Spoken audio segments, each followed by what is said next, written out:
So if you're using bamboo skewers at home, you can actually soak them first so they don't burn. Soak them in water for about half an hour to an hour.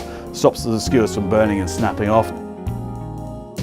So basically I'm going to cook them bone down, because the reason why I'm cooking them bone side down is that the bones will conduct the heat and they'll cook the meat nice and steadily. With any meat going on the grill, you need to season it heavily. I love, you know, everyone freaks out, oh, it's too much salt. It's not. It's going to burn off and you're going to get that flavour of that beef coming straight through. I like to grill my beef steaker over some rosemary, okay? So really easy, put your rosemary down and then pop the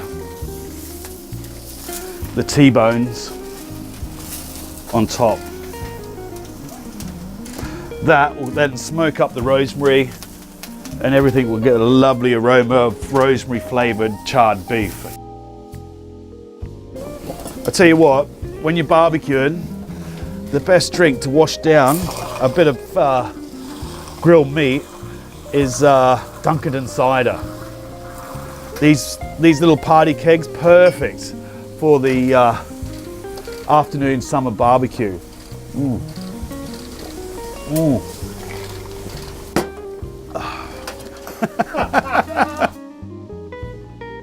So another nice little tip you could do, instead of, if you don't have, you don't need a pastry brush or anything, you get some rosemary out of the garden, or if you got some from the shop, give it a little dunk in, and then we're going to brush it all over, just to give it that nice rosemary oil flavour and keep it nice and juicy. And we'll do that over here, get a bit of flames going, so just be careful.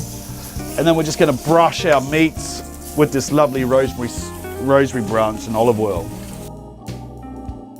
So with chickens, you want to make sure you get the knife will go through there nice and easy and the juices run clear, okay?